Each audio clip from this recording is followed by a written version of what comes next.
Hey everyone, welcome back to my Business by Design Summit. And today in my hot seat, I have a good friend of mine, Elizabeth McCormick from Texas.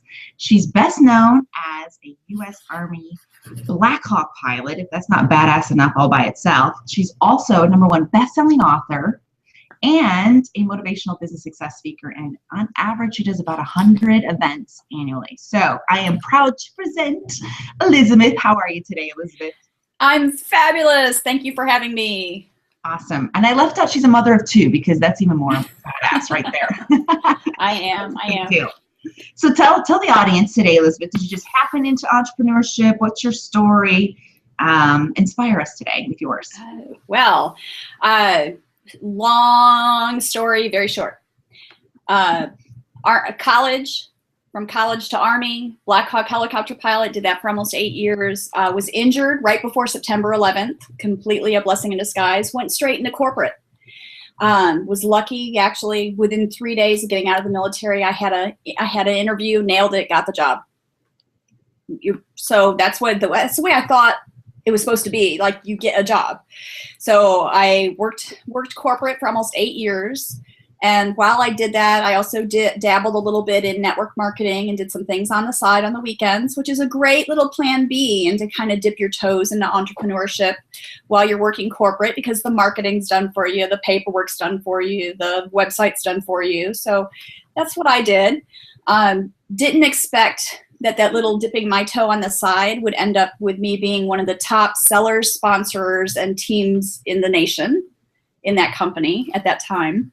And after I hit that, I was being pulled in to speak on their stages, and was good at it.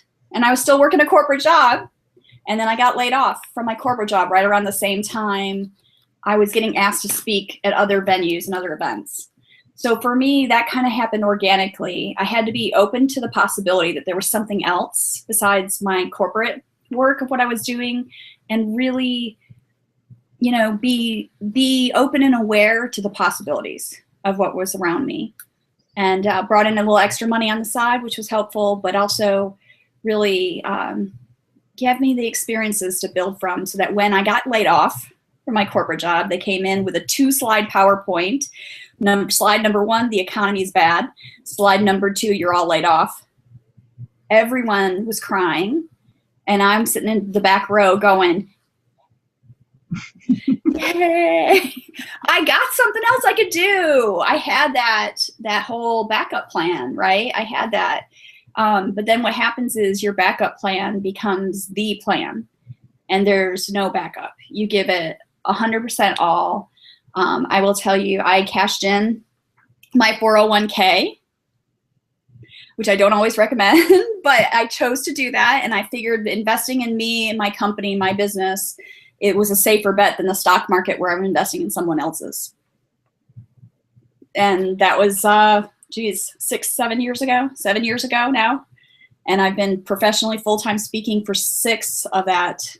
And the first year before that, I kind of was researching it. I considered, researching the industry and what I needed to do. That's beautiful. It's got to be very fulfilling for you to be speaking on stage. How awesome is that? And as often as you do. It really is, it's really fulfilling, but here's my take on it. And this is for all of you, not just you, Carrie, but here's my take on it, is that every day I'm not putting myself out there, either on stage, on video, on an interview.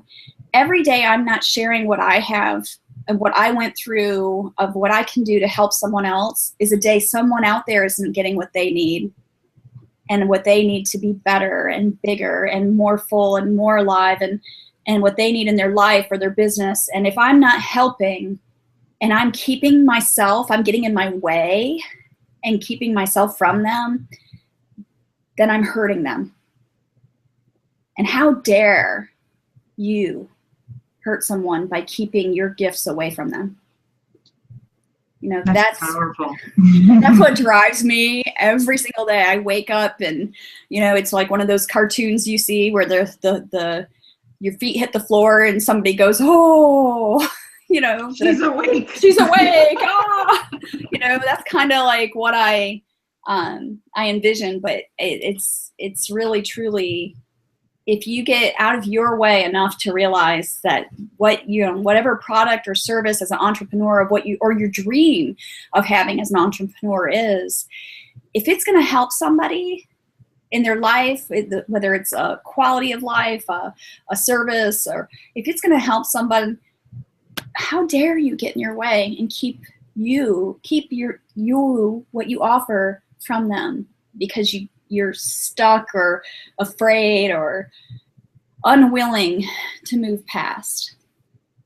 I couldn't agree more. I had a coach say that from the stage a few years ago, one of my masterminds, my business coach, who said, shame on you for not practicing even your offer or how you can help somebody because you're so afraid of the perfectionist identity or screwing it up or what people will think. Somebody out there's, hurting. And I thought, thank God my own coach practiced her shit because now I get to, I wouldn't have hired her. I would still be stuck in a corporate job and so on. So I like that you put it that way. It's true. You hiding doesn't do anybody any good, No. Clearly. Yeah, it's your service. There's a lot, and with practice, yes, you need to practice, but the other thing is don't be afraid to not be perfect. Because I think more and more now than ever before is people don't trust perfection. True. They trust the authentic and the real and look, this is what I went through and I had to get some help and now I'm offering it to you because I just think you might be in that place that I was in and I can help you. And that off the cuff can be, okay, it sounds off the cuff. Yeah, I practice it too. But that could be so much more real and impactful than sounding scripted. So I think it's a balance between practice and knowing your gift of and your benefit of what you can share and going too far. I agree. In fact, when we do see the imperfections, doesn't your heart just open bigger for that person? It's almost like you want to jump in and go, oh, you're human too. Actually builds connection. It's that likability factor. It's like, oh, they're somebody I like. Oh, I want to be like them. Yes. So, yes. I want to be on 120 stages a year and live inside of suitcases and airports and hotel rooms and the glamour life. Trust me, glamorous life, right? Exactly. It depends on the hotel. Well, yeah. I've had some nice ones and I've had some not nice ones. Yes, I can only imagine.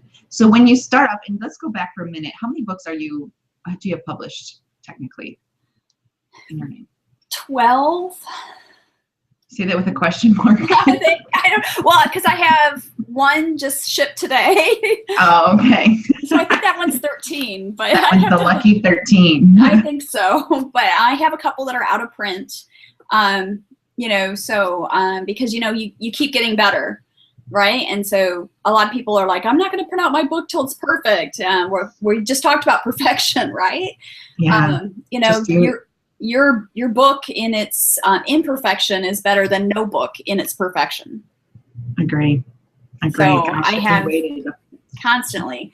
So I have a series of in fact, here's one of them, little bitty business success books, all on different topics. Cool. And then I have my big book, The Pilot Method, which is the stories I tell from stage and the lessons of what I've learned as a helicopter pilot. Yes, that's amazing all by itself. That book's pretty powerful. I would show mine, but it's in a box. Like literally right there. And I would share mine, but I actually am sold out for another week until my new shipment comes in. Good problem to have. It's tough. It's tough. So when someone's just starting out, because I have clients too that, motivational speaker is on their bucket list. They want to build the online platforms. What kind of advice can you give people if they're just starting out and want to be a speaker? What I did when I first decided I wanted to be a speaker, and here's the mindset shift, right? So the mindset shift is I want to be a professional speaker. Forget the motivational piece for now. Professional means you get paid. Amen to that. There's a whole different mindset involved with that than just saying I'm a speaker or a public speaker. So, getting paid means you treat yourself professionally, and you have an expectation from all those conversations you do have with someone is that you expect to get paid. Whether it's in kind or an opportunity to sell, those are choices, because there's actually 4 different kinds of speaking that I talk about.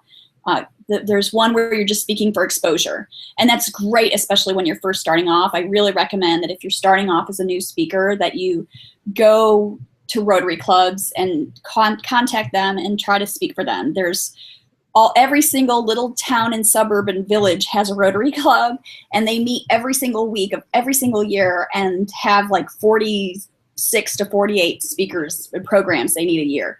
So to get a 25-minute speech, what I did is I did my open and my close and my keynote, so they would be the most practiced and comfortable.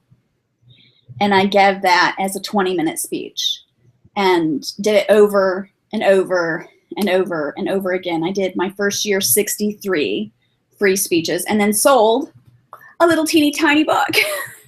So I had something to sell that helped monetize it, ate a lot of rubbery chicken and salad, but I got known. And if you were ever to go through Dallas and talk with locals in Dallas and ask about speakers in Dallas, my name comes up, because I'm known now as a speaker in the Dallas communities, in the business communities. And when someone says, I need a speaker for an event, oh, we saw her and she was fabulous, and here's how you find her.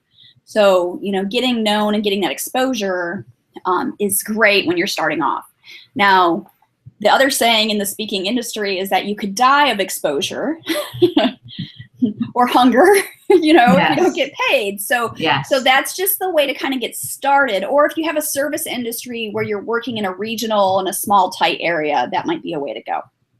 So the next way is speak to sell. So you speak for free and you work with a promoter or whoever's running an event, and they take a cut of what you sell, and then you keep the difference. You typically pay your own expenses.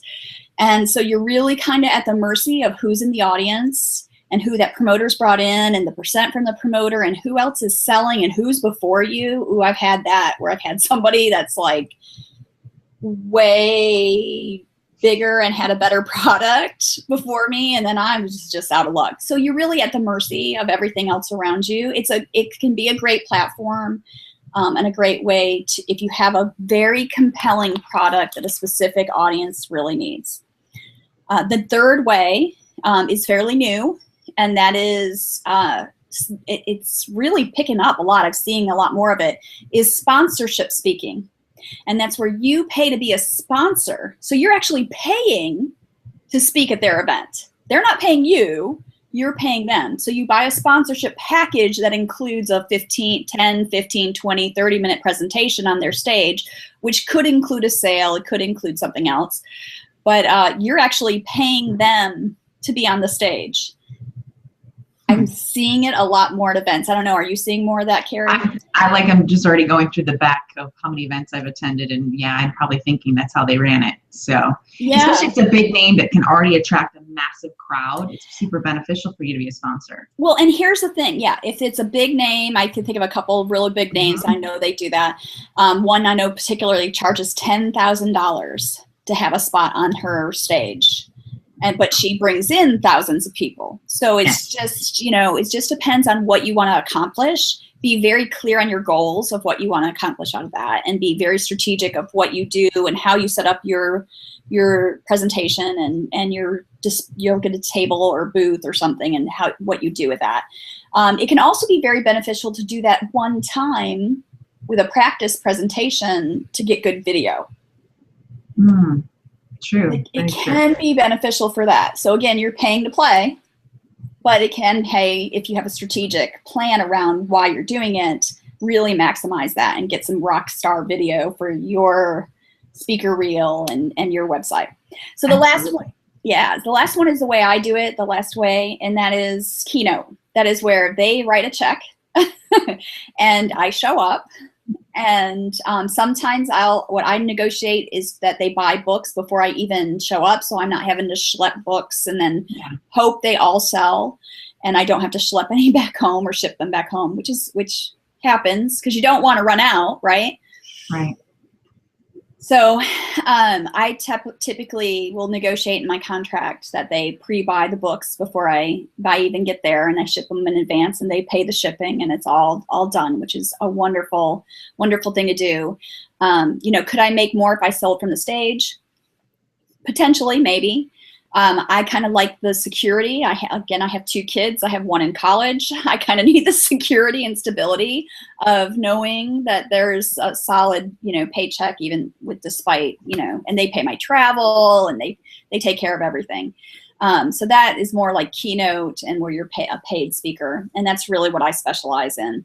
And so if you'd like, I could share that there's 6 things you have to be a keynote speaker. Would you like me to share those, Carrie? Please, yes. She's taking notes, I think. I am, mentally. I'm like visually taking pictures. So as a keynote speaker, what I did is when I decided to go pro is I called and made a nuisance of myself to the local speaking agency that books speakers. And I called them. I'm like, can I speak to someone? No. Okay, next day. Can I take somebody to lunch? No. Next day. Can I, you know, I just want to ask some questions. And they're like, no. So after like 2 weeks of calling every single morning, they said, are you going to go away? And I'm like, no, I'm not going to go away. I left messages if they didn't answer. I am like, I'm not going away. And so they're like, okay, fine. We'll take you, you know, we'll meet you for lunch. I'm like, I'll buy, I'm fine. And they're like, we'll meet you for lunch, but we're not repping you. And I'm like, I'm not asking you to rep me. I'm asking to answer questions. So I showed up for the lunch, and I showed up with a notepad and a pen. And as soon as, you know, we ordered, I said, I want to ask you this question. And it was so pivotal in how it changed everything. And it was, what do I need for you to come after me? That's awesome. So I asked them what they needed. I mean, think about this. No matter what you're doing, you should be interviewing and researching.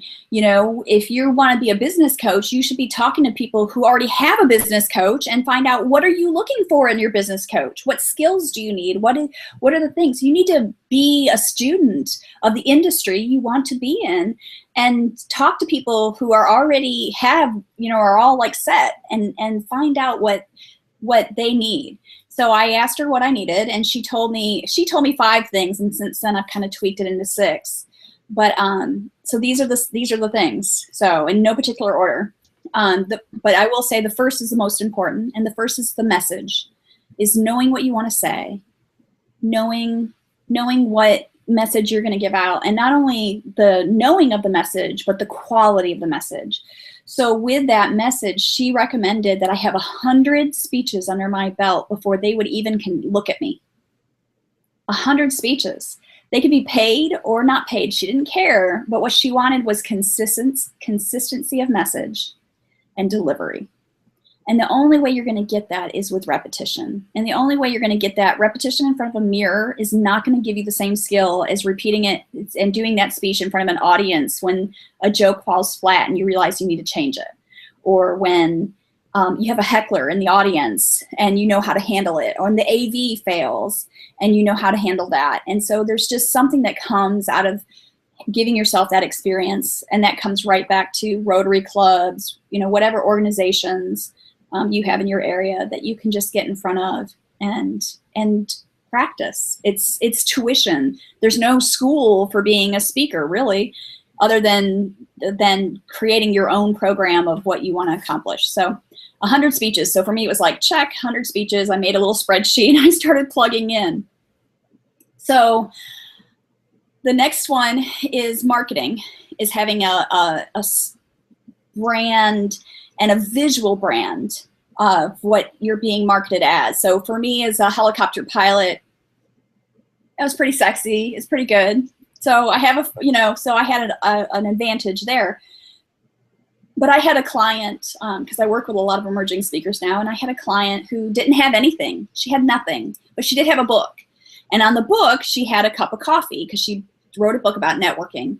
And so I took her coffee and her picture with her book, and we did her whole branding around being a jolt of caffeine, being the hot new speaker, being, you know, and so we use coffee as a visual brand. I have another client, he did bridges. So he's the bridge between, you know, success and whatever it was. So his training was that bridge, right? And it was the modality, but he used like different suspension bridge and a draw bridge and different bridges. It's different types of blah, blah, blah, blah, blah. So it's all about, I think about it as a paid speaker, typically the people that are booking you are a committee. It's the HR and the SEO if it's corporate. It's the committee for the student activities of college students if it's college market. It's the committee for the association. So you have to be memorable in a way that people can relate to, and people are visual.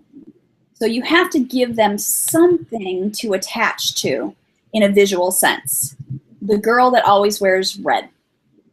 You know, and she's red hot, you know, some kind of visual. They're not going to remember your name when they're going through 10 or 5 speakers or whatever and going around. They're not going to remember your name. So make it easy for them to remember you by having good visual marketing.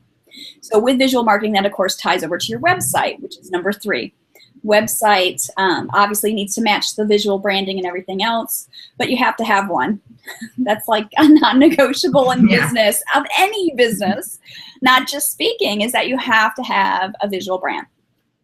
Or with the and the website, you have to have an online presence. You know, and here's the thing, the one thing I want to say about websites is it needs to be as good as you expect to get paid. If it looks like you did it, and now when I started off, I did it myself, and it looked like I did it myself, but it got me booked, but it was getting me booked at $500 and $1,000 versus the first big gig I got, somebody took a chance on me, really needed me, and they paid me $5. I put that whole $5 into the website. Smart move.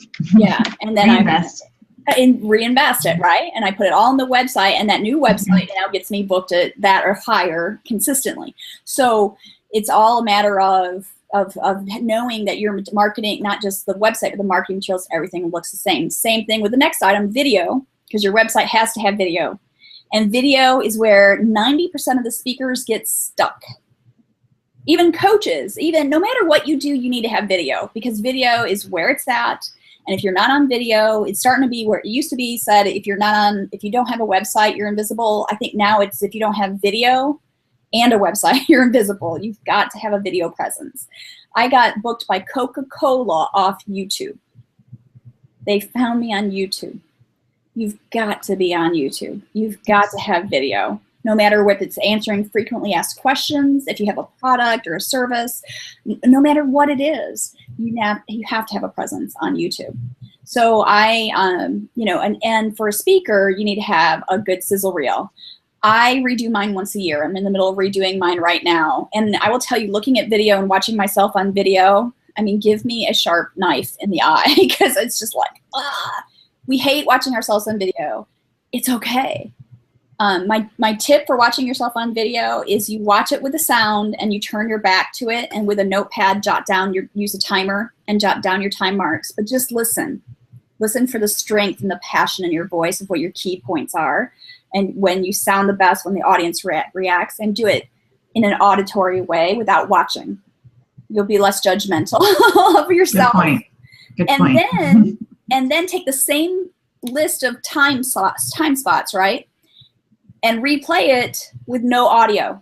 Just watch you and look for those times when you're passionate or you look good, right? Well, as good as we look and to ourselves, right?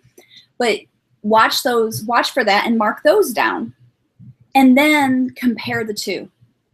When do you sound passionate and good, and when do you look passionate and good? And those are your main clips you want to pull out of a longer video than use in a sizzle reel. So that's how I go through all video, is like that. And then redo it once a year. My first video was horrible. It was horrible. The guy way overcharged me. I was really ticked. He shot it from an angle. He didn't use a microphone. I didn't know about B lighting. I didn't know about B-roll. I didn't know any of that stuff that I know now for shooting video. But, you know, it still got me booked. It was better than nothing. Exactly. So you start there, and then you realize how bad it sucks, and you do another one later when you have more revenue coming in, and you constantly upgrade, you constantly improve. But you got to start, and I'll tell you, my horrible ones are still on YouTube, and all I do is down in the bottom say, this one is really old. Go to the new video here. So if they accidentally get there, they know that that's not what's current. But I don't delete it off because it has views and comments and history that still helps me. So you want to push them into something else. So video, you need to have a book. And even if it's, I have my own publishing company now for these itty bitty books. So even if it's an itty bitty book, it's better than no book at all. You've got to ask you if that came first. What comes first, the chicken or the egg? Speaking or book? So here's what happened to me. I figured out this little tip book idea because I taught a workshop. It's now a book called It's Not Stalking, It's Follow-Up, which is a follow-up system. I know, it's a great title, right? Yes. And that was my workshop title and my speech title. And I taught it more like a 90-minute to 2-hour workshop. And so I taught that workshop. And I found out a couple months later that somebody else was using my title and my content and teaching it to their people. And I was mad. But, you know, as much as we want to say our speeches are copyrighted, our speeches are trademarked, our speeches are, it's really hard to prove. Yeah. It's really hard to prove. However, a book with a copyright is not hard to prove. So I sat down, as soon as I found out that happened, I sat down and I wrote my entire process, all my intellectual property from that workshop as a tip book and published it. And within 2 months, I had this book out. And so now what I recommend is that every speech you have a tip book you can sell at the end that they can then take it back with them. And I did this size, it's a custom size that my company does. And I did this size because it's the same size as an audio CD or DVD. And so you could actually do a DVD of your speech or an audio of your speech and sell it together and sell. So I sell the book for $10 at my events, but I sell it with the CD or DVD, depending, you know, for $29 or $39. But yet my overhead, let's just say it's a really good margin. Okay, so it's a really good margin. So you want to have a book. If you know, the great thing is too, if you start with this little size, you can make each tip, add a story to it, add a case study, add more to it, and it becomes a chapter of a book. Or maybe 2 tips can become a chapter of a book. So it can actually start off as a tip book, but it becomes a framework for a bigger book later. And it gives you something within 90 days, you can produce one of these and have a product. And then these can also be tweets. These can also be short videos. Each tip is a video tip that can then be put into an email and a newsletter. So you can see how much product you can make out of one thing. Yeah, lots of content. And it's not that hard. It's not like, oh my God, I got to write a whole book this year. You know, it's, that's a small bite. That's doable. Yeah, 50 tips, 50 to 70 tips. It's pretty easy. I think the lowest we've done one with 47, you know, so it's easy to do. So that's the book. And then back of the room products is the other thing. So they're, you know, making that an online course, a mastermind, a coaching group. What else can you develop that's next? You want to be able to, when you're speaking and they're in the audience and they get you and they want what you have, right? And whether you're selling or not, I could be talking to a corporation that doesn't let me sell. But if they come up to me afterwards and the company's already bought them the book and they come up to me afterwards and say, how do I work with you? How do I get more? You need to have that what's next. You need to know what's next. And when they're in that product, you need to start thinking what's next after that. Because if they want to work with you and they want what you're offering, you've got to always be thinking, how can you keep them engaged and keep them in your sales funnel versus sending them to somebody else? So I don't know how many that was, but I think that's all of them. 6. Message, marketing, website, video, book. Back in the room. 6. Yay! Good, because I never say them the same. But you remember them all. That's all I do remember them all. Well, I've got actually a book coming out on public speaking and about those 4 different types and some of these things. I have a tip book coming out on that. That hasn't come back from the printer yet. So see, that's 14, I think. But you're just spitting out like crazy. So tell me a little bit about this. You now are publishing books. Give me a little insight on that. Yeah. So my company, so let's talk about like company. I started off my company as speaking and then added speaking training and speaker mentor. I don't call it coaching because as a mentor, I just tell you what to do. So I don't coach as much. I'm not a good coach. I'm a really good dictator. So you're very honest. Very honest. So I'm a really good mentor. So I started off with that, and that's kind of all me and my hands in it. And then what I found out from mentoring clients is so many of them needed books, right? And the tip book is perfect because it gets their content copyrighted. It gets something in their hands right away that they could start selling. I mean, like we've got them done as quick as 60 days when the content's ready. And so we could do that, and then we could go to the next. And so I started publishing my clients' books, and then other people started asking, and it just kind of snowballed. So now, not including my, 13, 14 books, I think we have over 20 other tip books in process. Everything from, we have a chiropractor doing a book that he's going to give to all of their new patients when they onboard. I have a skincare clinic doing an anti-aging book to do as lead generation for her clinic and a physical location, to speakers and coaches and that are all doing these little tip books as kind of like the content version of a business card to help establish them as an expert. Back of the room sales, media. So it's kind of helps with the whole thing. So it's a lot of fun. It kind of happened organically, kind of like my speaking careers happened organically. Just kind of came out of necessity with that. And then my third division of my company, again, that came out of necessity with that is last year I started booking so many engagements and I was full. I mean, my month of September last year, I was home 3 days.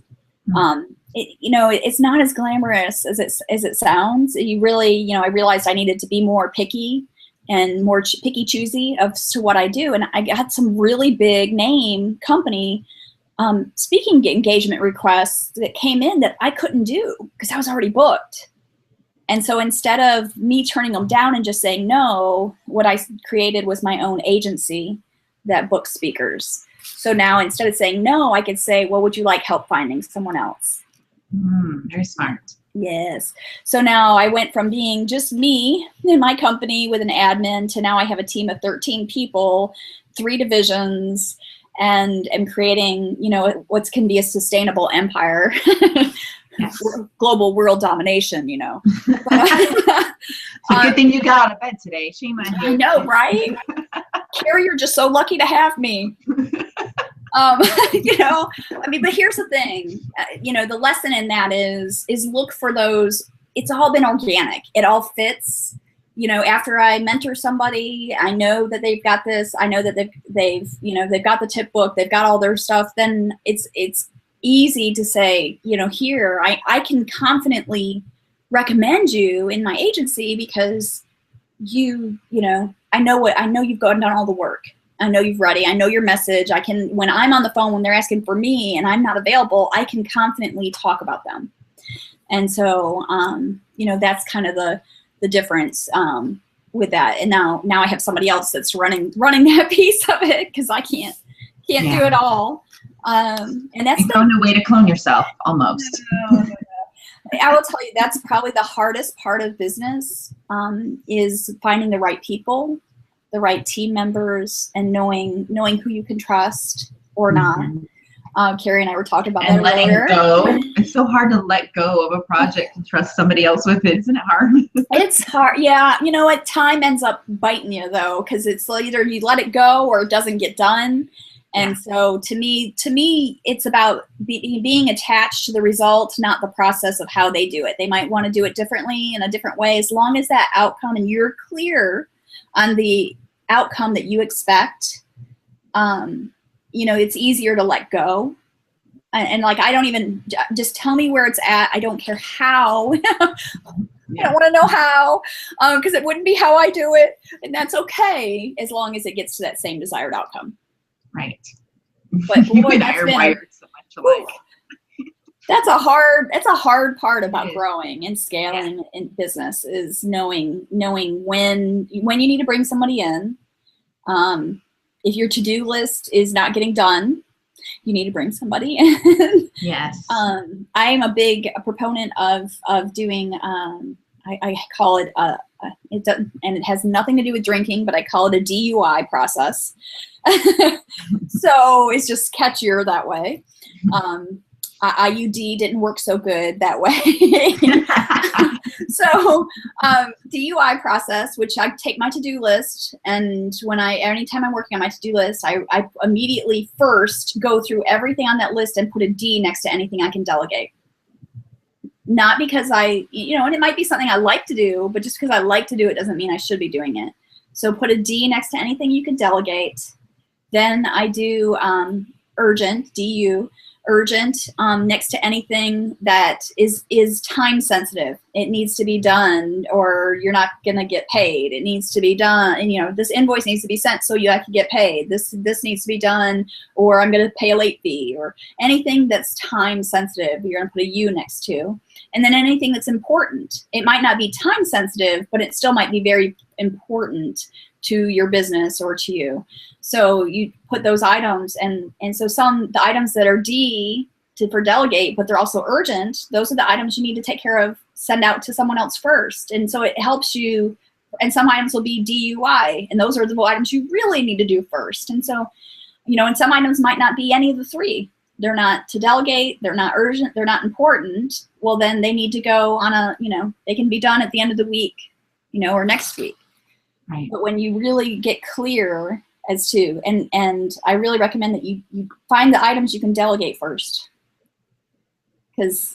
And then truly delegate them. And then, hand them off. Train someone. I'm thinking of contact my assistant today about something I thought I could do on my own. Because it's a control thing with me. Like, I want it to look this way. If I do it my way, it'll look like I want it to. But it's not getting done. Exactly. So, and having it done slightly different than what you envision is better than it not being done at all. Exactly. And we have to stop getting in our own ways with that. And I'm really big about, I call it the fly method. The first lead yourself. So doing the delegation, doing the implementation, doing the things that you need to do, so that you are leading yourself through the difficult situations, doing the difficult things first, taking care of things, taking care of your business, taking care of your health, your life, so that you show up at a better place for everybody else. And so, that's what I teach. I like that. The fly. The fly. How to be fly. How to fly. How to soar. You can't fly. If you don't fly, you can't soar. That's true. Yeah, that's good. I'm writing that down. Start flapping first. Got to get some elevation here first before you can soar. Otherwise, you're going to take a nosedive. That's right. There's so many flying innuendos. I have a few of them. Yeah. I'm sure you do. I'm sure you do. I love it.